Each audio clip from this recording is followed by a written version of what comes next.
지난해 연말에 이 하와이 연가라고 하는 영화가 한국에서 개봉이 되었습니다.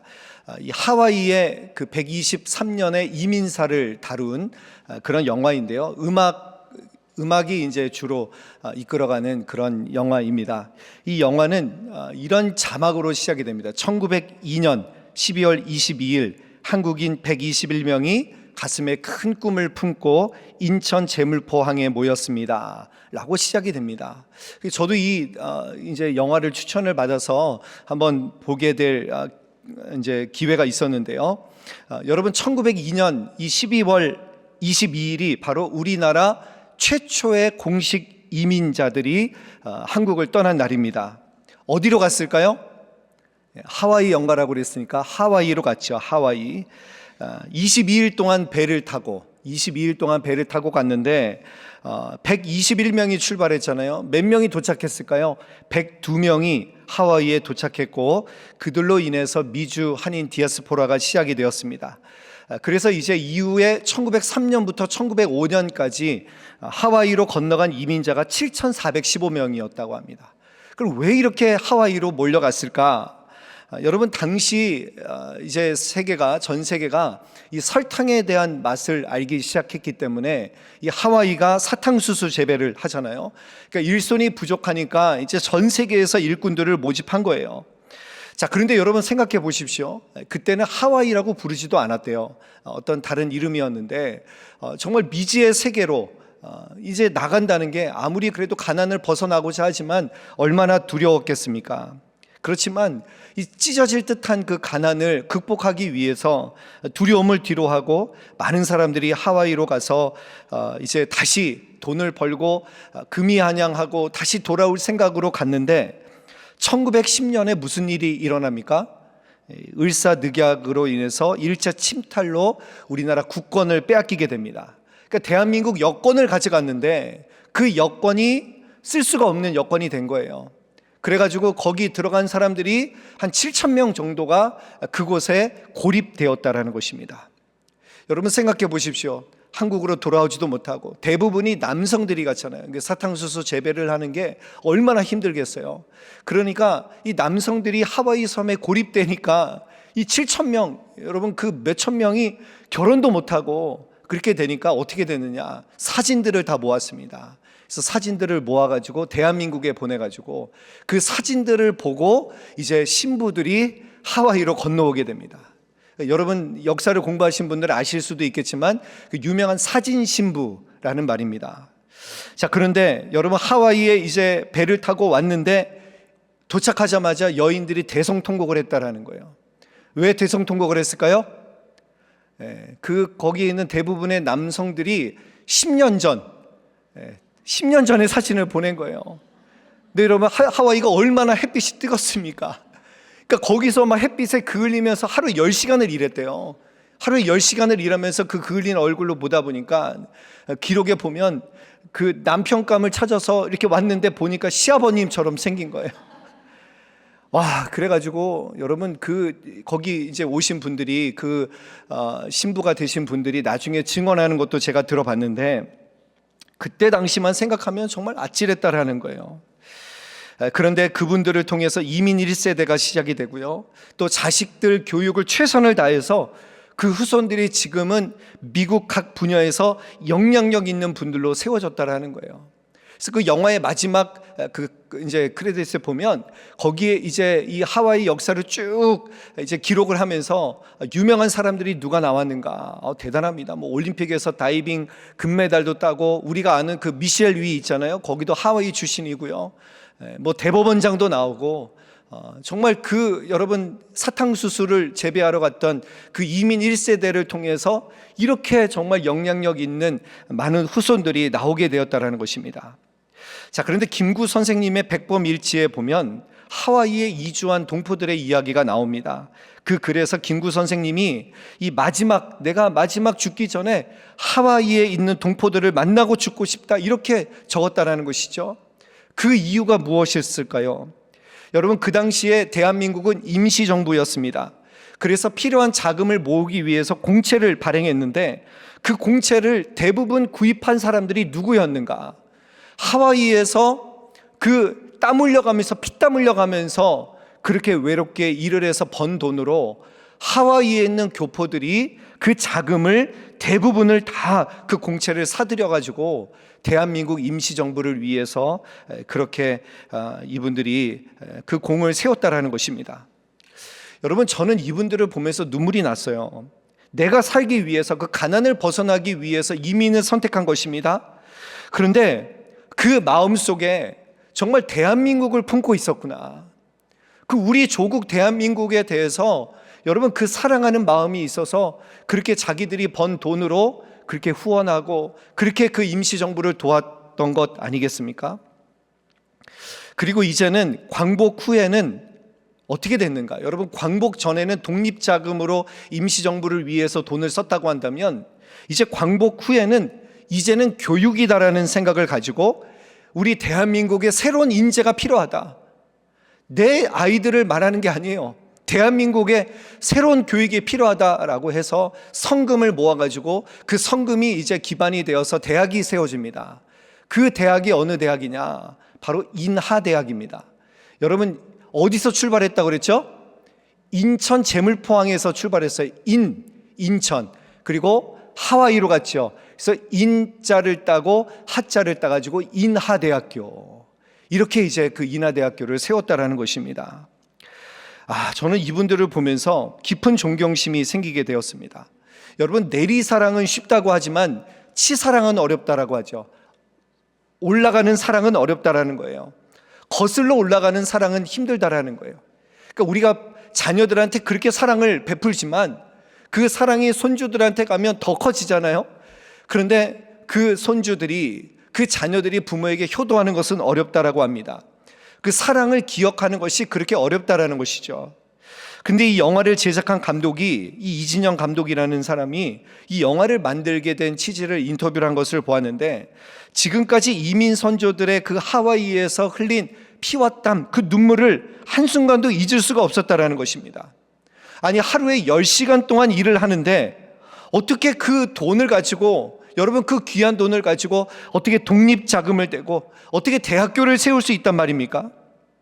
그리고 마지막 그 엔딩에 보면 거기에 이제 간략하게 하와이 역사를 정리하면서 이런 문구가 나옵니다. 1949년에 주 호놀룰루 대한민국 총영사관을 누가 세웁니까? 이 사탕수수를 재배했던 이 노동자들이 돈을 모아가지고 세웁니다.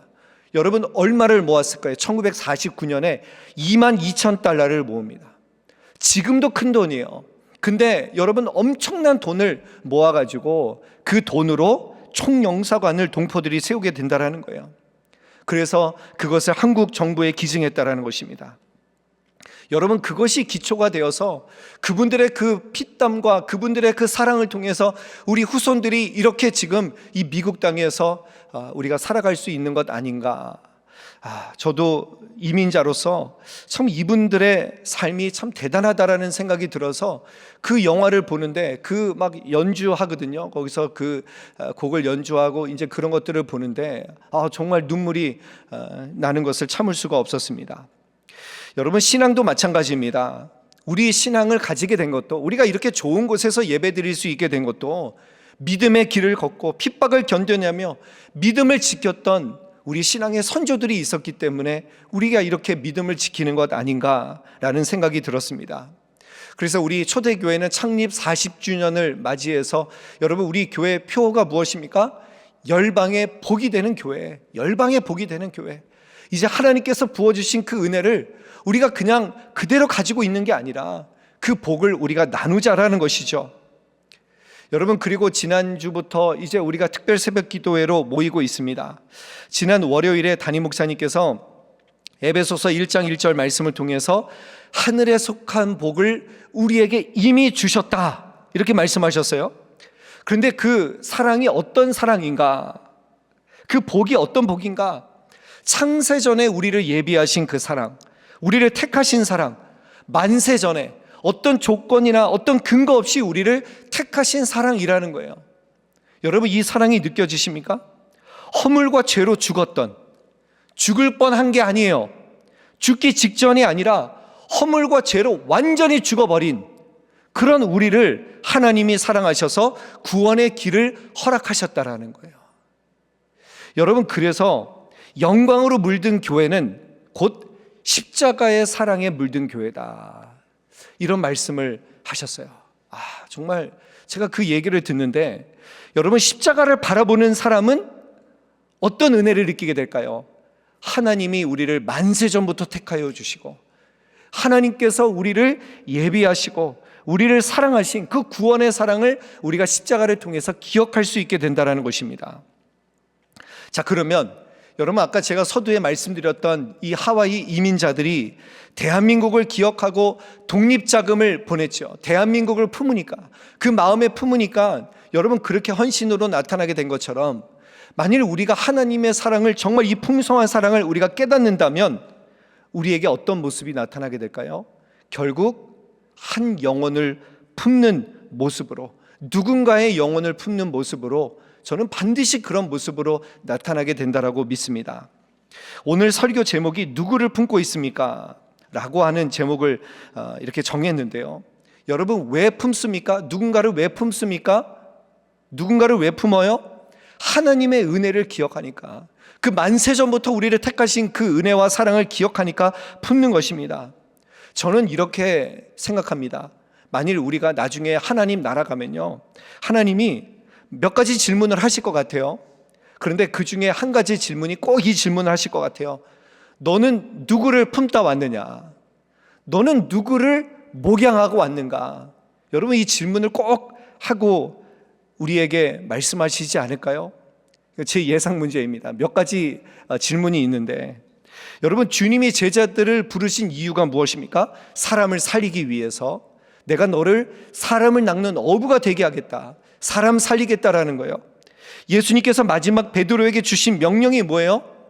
내 양을 먹이라, 목양하라는 것이요. 예수님이 승천하시면서 뭐라고 말씀하셨습니까? 분부한 모든 것을 가르쳐 지키게 하라. 여러분, 이 말씀은 무엇입니까? 예수님이 우리에게, 예수님의 공생애를 통해서, 하나님의 말씀을 통해서 우리에게 부탁하시는 것, 다른 사람을 목양하고 다른 사람들을 마음에 품고 그렇게 사랑하라는 것이 바로 우리 주님의 명령이라는 것입니다. 자, 오늘 본문에도 한번 보세요. 바울이 디모데에게 명령합니다. 우리 11절 말씀, 11절 한번 읽어보겠습니다. 시작. 너는 이것들을 명하고 가르치라. 명하고 가르치라.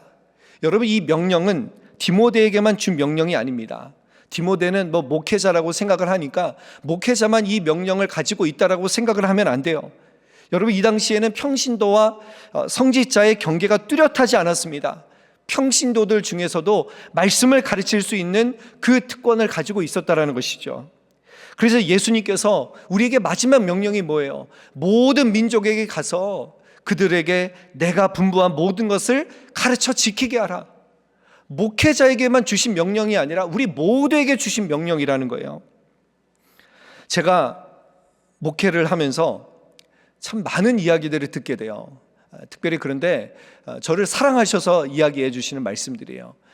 목사님은 이렇게 하면 안 돼, 목사님은 이렇게 살아야 돼, 그러면서 이제 그런 얘기를 하시는데, 제가 아직도 기억이 나는 게, 제가 LA에 있을 때 거기에 이제 대한항공에서 호텔을 세웠는데, 그 호텔을 세우면서 그 제일 꼭대기층에 아주 그 고급스러운 그 뷔페를 세웠는데, 이 권사님이 거기를 갔다 오셨다라는 거예요.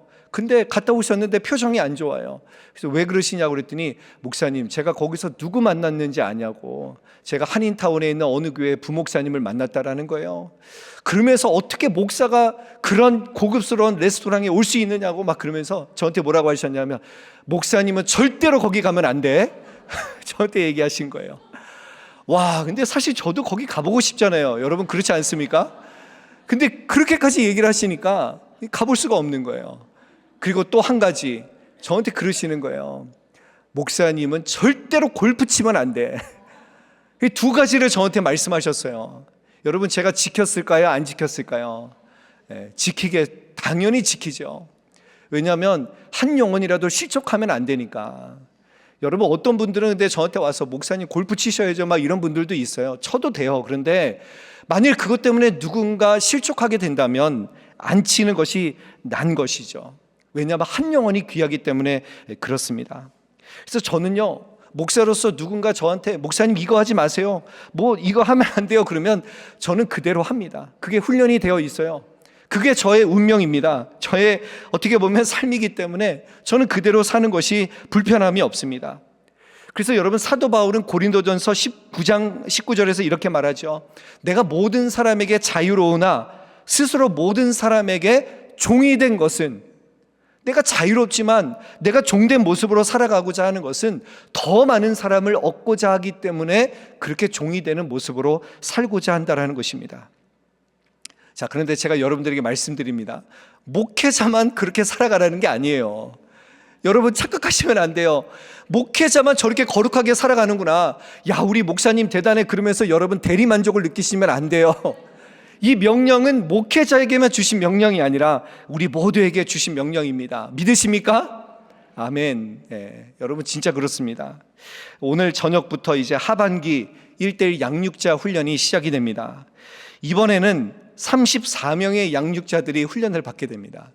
여러분, 지난 상반기에는 17명이 양육자로 세워지셔서 했는데, 야, 그 17명을 이끌어가는 것도 쉽지가 않았는데 이번에 34명이라고 하니까 이거 어떻게 훈련을 해야 될지 지금부터 막막합니다.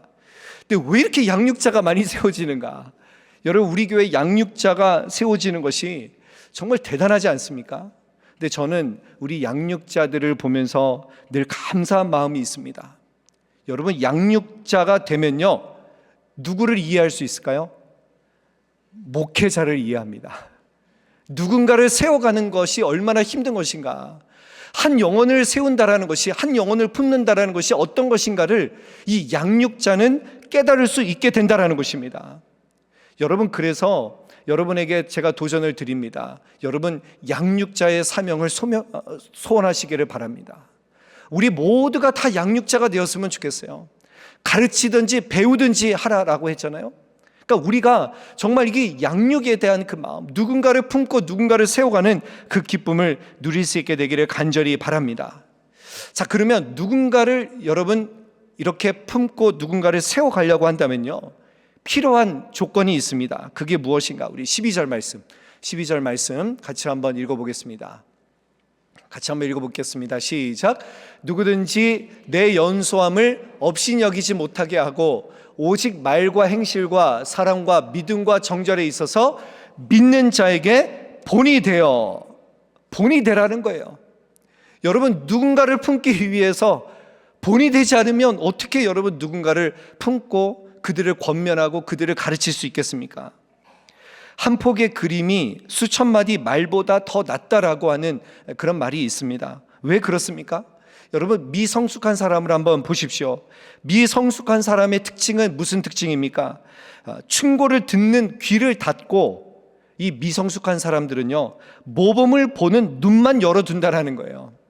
그러니까 들어야 될 것을 듣지 않고 모범을 보는 눈만 열어두게 된다라는 것이죠. 그러니까 여러분, 미성숙하다라고 하면요, 누가 조언을 해주면 그 말을 들어야 되는데 그 말을 듣지를 않아요. 잔소리를 하고 생각을 합니다. 그러니까 이런 사람들에게는 어떻게 접근해야 되는가? 특별히 우리 아이들, 그렇죠. 우리 아이들 아무리 얘기해도 듣지를 않아요. 이렇게 듣는 귀는 닫아버리고 뭐예요? 보는 것만 보는 겁니다. 그래서 우리 아이들이나 미성숙한 사람들에게는요, 말로 접근하는 것보다는 좋은 모범을 보여줄 수 있도록 돕는 것이 더 낫다라는 그런 말입니다. 여러분, 지금 한국 교회가 위기입니다. 젊은 세대가 정말 다 떠나가고 있잖아요. 아무리 복음을 전하고 전도를 해도 듣지를 않잖아요. 그래서 우리 한국 교회가 다시 쇄신해야 돼요. 다시 이 우리의 본이 되는 모습을 통해서, 이 한국 교인들이 모범이 되는 모습을 통해서 여러분 하나님의 복음을 전할 수 있다라고 생각을 합니다. 그래서 오늘 말씀은 지난주에 이어서 경건 시리즈 두 번째 말씀이라고 말씀을 드릴 수 있어요. 여러분, 지난주에 제가 경건해야 합니까? 라는 제목으로 여러분들에게 말씀을 드렸습니다. 경건한 삶을 위해서, 우리가 죄성으로 물들지 않기 위해서 예수 그리스도를 내 안에 모시고 살아가는 삶으로 그렇게 훈련을 받아야 된다라고 제가 여러분들에게 간곡하게 말씀을 드렸습니다. 자, 두 번째 경건의 모습을 말하고 있는데, 여러분, 두 번째 경건의 모습이란 무슨 모습입니까? 본이 되는 삶을 살라는 거예요. 본이 되는 삶을 살라. 우리의 삶의 모습이 훈련뿐만 아니라 우리의 모습이 본이 되는 모습으로 살아가야 된다는 것입니다. 여러분, 본이 된다는 것이 무슨 뜻입니까? 성경책 갖고 다니면, 여러분 이렇게 잘 갖고 다니면 이게 모범적으로 보이시고 이게 본이 되는 모습입니까? 제가 보는 성경책이 있는데, 제가 한국에 가서 성경책 하나를 샀어요. 이거 영풍문고에 가서 샀는데, 이제 요즘에 성경책 되게 비싸잖아요. 그래서 제가 이제 주일날 이렇게 사회를 보고 하는데 너무 막 성경책이 떨어져 있고 막 그러니까 안 되겠다. 그래서 그냥 주일 예배 때 본당에서 쓸 용으로 성경책을 하나 샀습니다. 그리고 이제 딱 지난주에 숙모임을 하는데 어떤 집사님이 그러시는 거예요. 목사님, 성경책이 깨끗한 거 보니까 성경 안 읽으시나 봐요. 물론 이제 농담이라고 그러셨어요. 농담이라고 그러시는데, 제가 그 이야기를 듣는데 그런 생각이 드는 거예요. 성도들은 이것도 보는구나. 목사의 성경이 얼마나 헐고 얼마나 하이라이트가 되고 이런 것도 보겠구나. 그래서 참 목사 쉽지 않다라는 생각이 잠깐 들었습니다. 근데 어쨌든 여러분, 이게 목사의 어떻게 보면 이게 하나님께서 불러주신 대로 살기 위해서 저는 그것들이 불편하지 않습니다. 어려운 점도 있지만, 그러나 여러분, 왜 목사가 그렇게 조심해야 될까요? 품어야 될 영혼들이 많기 때문에 그렇다라는 거예요. 그래서 목사의 삶은요, 본이 되는 삶을 살지 않으면 정말 그 책임이 얼마나 크겠습니까? 하나님이 나중에 하나님 나라 들어갔을 때 하나님께서 들여보내시지도 않으면 어떡하나라는 그런 마음을 가질 때가 있습니다. 여러분, 그래서 누군가를 품지 않는 경건은 자기 만족이 될 뿐입니다. 누군가를 품어야 돼요. 누군가를 품어야 내 삶이 본이 되는 삶으로 바뀔 수 있다는 것을 여러분 꼭 기억하셨으면 좋겠습니다.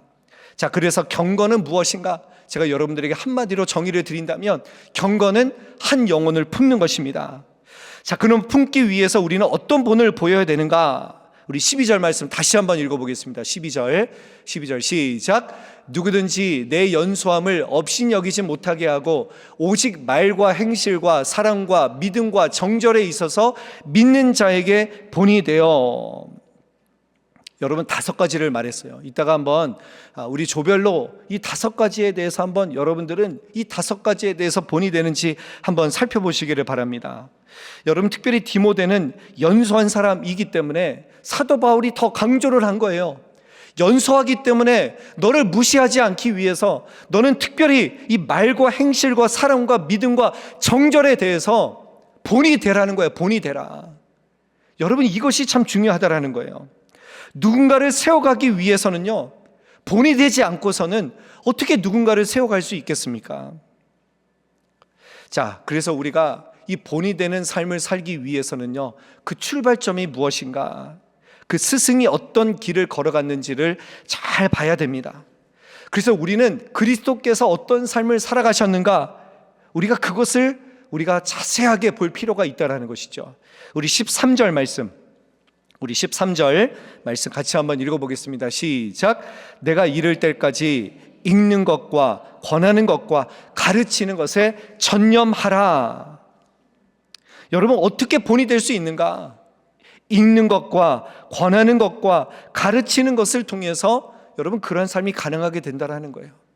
결국 우리 예수님께서 어떤 삶을 사셨는가, 우리 예수님께서 우리에게 어떤 말씀을 주셨는가, 그것을 끊임없이 읽고 권하고 가르치라는 것입니다.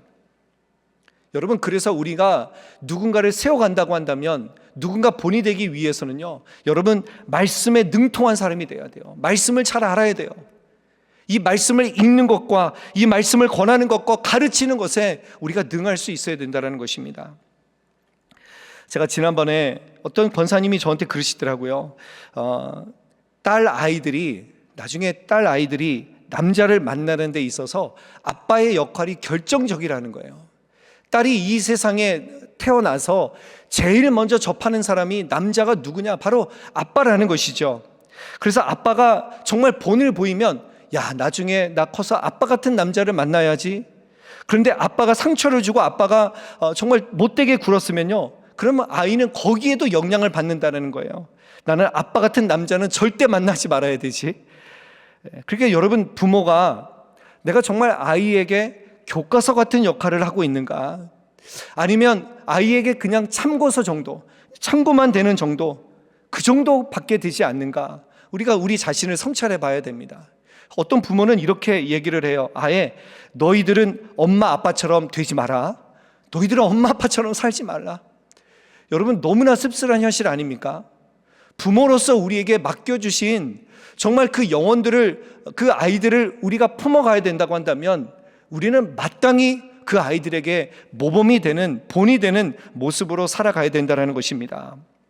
여러분, 하나님의 말씀도 마찬가지입니다. 이 말씀은 참고서가 아니에요. 여러분, 매주 주시는 하나님의 말씀이 여러분들이 그냥 참고만 하라고 주신 말씀이 아닙니다. 이 말씀대로 살아가라고, 이 말씀이 교과서예요. 이 말씀이 우리의 인생 사용 설명서가 된다는 것을 여러분들이 꼭 기억하시면서 이 말씀대로 살아가겠다, 말씀대로 본이 되고 말씀대로 읽는 것과 권하는 것과 가르치는 것에 내가 본이 되겠다, 여러분 그렇게 결단하셨으면 좋겠습니다.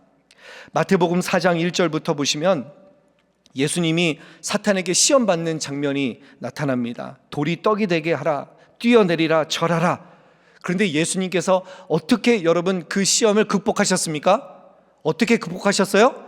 기록되었으되. 한 가지 방법입니다. 기록되었으되. 말씀이 내 안에 있어야 되는 거예요. 여러분, 말씀을 모르면 어떻게 기록되었으되가 나올 수 있을까요? 이 말씀을 읽는 것과 권하는 것과 가르치기 위해서 이 말씀을 우리가 인용하는 거예요. 사람이 떡으로만 사는 것이 아니다. 주 너의 하나님만을 사랑하라. 주 너의 하나님만 경배하라. 여러분, 기록되었으되가 우리가 살 수 있는 방법이라는 거예요. 우리가 유혹에 이길 수 있는 방법이라는 것입니다. 자, 그런데 흥미로운 게 있습니다. 여러분, 두 번째 시험에서 이 사탄도 기록되었으되를 사용합니다. 대단하죠. 여러분, 그래서 성전 꼭대기에 예수님을 세우고 이제 기록되었으되를 쓰고 있는데 한번 말씀 한번 찾아볼까요? 우리 마태복음 4장 6절 말씀 한번 띄워주시겠습니까? 같이 한번 읽겠습니다. 시작. 이르되 내가 만일 하나님의 아들이여든 뛰어내리라. 기록되었으되 그가 너를 위하여 그의 사자들을 명하시리니 그들이 손으로 너를 받들어 발이 돌에 부딪히지 않게 하리로다 하였느니라. 잠깐 거기 보시면 기록되었으되, 여러분 그 앞에 무슨 말이 있어요? 네가 만일 하나님의 아들이거든 뛰어내리라. 기록되었을 때라는 말을 인용하지만 그 앞에 뛰어내리라. 사탄이 자기의 생각을 먼저 말한다라는 거예요. 이제 내려주셔도 됩니다. 여러분, 그러니까 기록되었을 때 하나님의 말씀보다 뭡니까? 내 생각, 내 판단, 내 주장, 내 명령이 앞설 수가 있다라는 거예요. 기록되었을 때가 아니라 내 주장대로 먼저 말하고 그리고 하나님의 말씀을 인용하는 것 아니겠습니까? 그래서 우리는 하나님의 말씀이 우리의 삶을 이끌어갈 수 있도록 성경에 나와 있는 대로 우리는 믿어야 됩니다. 성경 말씀에 온전히 붙들린 바 돼서 여러분, 우리가 이 사탄의 모든 시험들을 이길 수 있다는 것을 꼭 기억하실 수 있기를 바랍니다. 자, 그 다음에 이제 우리 14절 말씀 한번 읽어보겠습니다. 14절 시작. 내 속에 있는 은사 곧 장로의 회에서 안수받을 때 예언을 통하여 받은 것을 가볍게 여기지 말며. 이 디모데에게 사도 바울이 뭐라고 권면합니까? 첫 번째는 읽는 것과 권하는 것과 가르치는 것에 그렇게 본이 되라라고 말하고 있고요. 두 번째는 무엇입니까? 안수받을 때 예언을 통해서 받은 것을 가볍게 여기지 말라. 하나님께서 너를 불러주신 이 사명을 가볍게 여기지 말라라는 거예요. 자, 그리고 15절 말씀 같이 한번 읽어보겠습니다. 시작. 이 모든 일에 전심전력하여 너의 성숙함을 모든 사람에게 나타나게 하라. 아멘. 여러분, 전심전력해야 된다는 거예요. 하나님이 우리에게 맡겨주신 이 부르심을 우리가 정말 이 부르심대로 본을 보이고 누군가를 품고 우리가 하나님의 귀한 사역들을 감당하는 데 있어서 어떻게 우리가 전심전력하지 않을 수 있겠습니까? 가볍게 여기지 말라는 거예요. 여러분께서, 하나님께서 여러분에게 주신 하나님의 부르심에 대해서 가볍게 여기지 말고 전심전력 하시기를 간절히 바랍니다. 전심전력해야 성숙함을 이룰 수 있는 거예요. 여러분, 성숙함이라는 말은 새 번역에 보면 믿음의 진보라고 나왔어요. 우리의 믿음이 진보되기 위해서는, 우리의 믿음이 커지기 위해서는요, 전심전력하는 거예요. 예배를 드리는 것도 마찬가지입니다. 여러분, 예배도 온 마음과 온 뜻과 온 정성을 다하여 하나님 앞에 예배 드리는 것 아니겠습니까? 여러분, 이런 은혜가 있게 되기를 간절히 축원합니다. 이제 말씀을 정리합니다. 오늘 말씀 통해서 제가 누구를 마음에 품고 있습니까? 여러분들에게 질문을 드렸습니다. 여러분, 항상 이 질문을 여러분들의 마음에 품기를 원합니다. 저 하와이 이민자들은 그 어려운 가운데서도 대한민국을 품고 대한민국 후손들을 품고 그들의 그 물질을 헌신했던 것처럼 우리도 한 영혼을 품게 되기를 간절히 소원합니다. 여러분, 내가 품어야 될 사람이 누군가, 여러분, 그것을 기억하시면서 그 영혼을 품기 위해서 내가 본이 되는 삶 살아가겠습니다. 말씀을 읽고 권면하고 가르치는 이 삶에 내가 최선을 다하고 전심전력을 다하겠습니다. 그렇게 본이 되는 삶으로 믿음의 진보를 이루어 가시는 저와 여러분 모두가 되시기를 주님의 이름으로 간절히 축원합니다. 아멘.